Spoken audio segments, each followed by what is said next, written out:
ಸ್ನೇಹಿತರೆ, ದಕ್ಷಿಣ ಭಾರತದ ಪವಿತ್ರ ಕ್ಷೇತ್ರದಲ್ಲಿ ಒಂದಾದ ತಿರುವಣ್ಣಾಮಲೈ ಅಥವಾ ಅರುಣಾಚಲೇಶ್ವರ, ಇದರ ಮಹಿಮೆಯನ್ನ ನೀವು ತಿಳಿದಿದ್ದೀರಾ? ಇಲ್ಲಿ ಬೆಟ್ಟವೇ ಶಿವ ಎಂದು ಪೂಜಿಸಲಾಗುತ್ತದೆ. ಇಲ್ಲಿನ 14 ಕಿಲೋಮೀಟರ್ಗಳ ಗಿರಿ ಪ್ರದಕ್ಷಿಣೆ ಕೇವಲ ನಡಿಗೆಯಲ್ಲ, ಅದು ಆತ್ಮ ಸಾಕ್ಷಾತ್ಕಾರದ ಪಯಣ. ಈ ದಾರಿಯಲ್ಲಿ ನಮಗೆ ಸಿಗುವ 8 ಪವಿತ್ರ ಲಿಂಗಗಳೇ ಅಷ್ಟಲಿಂಗಗಳು. ಬನ್ನಿ, ಅವುಗಳ ವಿಶೇಷತೆಯನ್ನ ತಿಳಿದುಕೊಳ್ಳೋಣ.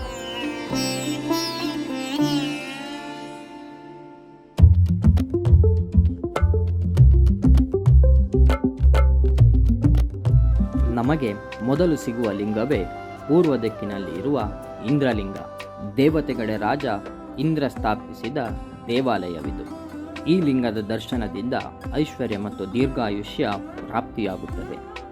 ಎರಡನೇ ಲಿಂಗವೇ ಆಗ್ನೇಯ ದಿಕ್ಕಿನಲ್ಲಿರುವ ಅಗ್ನಿಲಿಂಗ. ಈ ಲಿಂಗದ ದರ್ಶನದಿಂದ ರೋಗ ರುಜಿನಗಳಿಂದ ನಾವು ಮುಕ್ತಿ ಪಡೆಯುತ್ತೇವೆ. ಜೀವನದ ಸಂಕಷ್ಟಗಳನ್ನ ದೂರ ಮಾಡುತ್ತದೆ. ಮುಂದುವರೆದಾಗ ಸಿಗುವ ಲಿಂಗವೇ ದಕ್ಷಿಣ ದಿಕ್ಕಿನಲ್ಲಿರುವ ಯಮಲಿಂಗ. ಈ ಲಿಂಗವನ್ನ ಮೃತ್ಯು ದೇವತೆಯಾದ ಯಮಧರ್ಮರಾಯ ಸ್ಥಾಪಿಸಿದ್ದಾನೆ. ಈ ಲಿಂಗದ ದರ್ಶನದಿಂದ ಅಕಾಲಿಕ ಮರಣ ಮತ್ತು ಆರ್ಥಿಕ ಸಂಕಷ್ಟಗಳು ದೂರವಾಗುತ್ತವೆ. ಇನ್ನು ನೈಋತ್ಯ ದಿಕ್ಕಿನಲ್ಲಿ ನಮಗೆ ಸಿಗುವ ಲಿಂಗವೇ ನೈಋತ್ಯ ಲಿಂಗ. ಇದನ್ನ ರಾಕ್ಷಸರ ರಾಜ ನಿವೃತ್ತಿಯಿಂದ ಸ್ಥಾಪಿತವಾಗಿದೆ. ಈ ಲಿಂಗದ ದರ್ಶನದಿಂದ ಶತ್ರುಗಳ ಕಾಟದಿಂದ ಮುಕ್ತಿ ಪಡೆಯುತ್ತೇವೆ. ಜೀವನದಲ್ಲಿ ಸ್ಥಿರತೆಯನ್ನು ಪಡೆಯಲು ಈ ಲಿಂಗದ ದರ್ಶನವನ್ನ ಮಾಡಬೇಕು.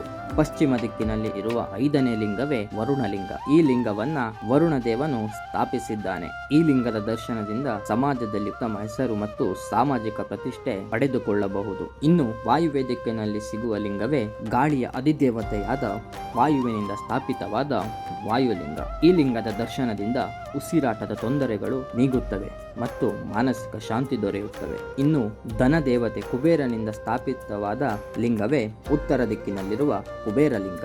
ಈ ಲಿಂಗದ ದರ್ಶನದಿಂದ ಐಶ್ವರ್ಯ ಮತ್ತು ವ್ಯಾಪಾರದಲ್ಲಿ ಅಭಿವೃದ್ಧಿ ದೊರೆಯುತ್ತದೆ. ಹಾಗೆ 8ನೆಯ ಲಿಂಗ ಅಂದರೆ ಕೊನೆಯ ಲಿಂಗ ಈಶಾನ್ಯ ದಿಕ್ಕಿನಲ್ಲಿರುವ ಈಶಾನ್ಯ ಲಿಂಗ.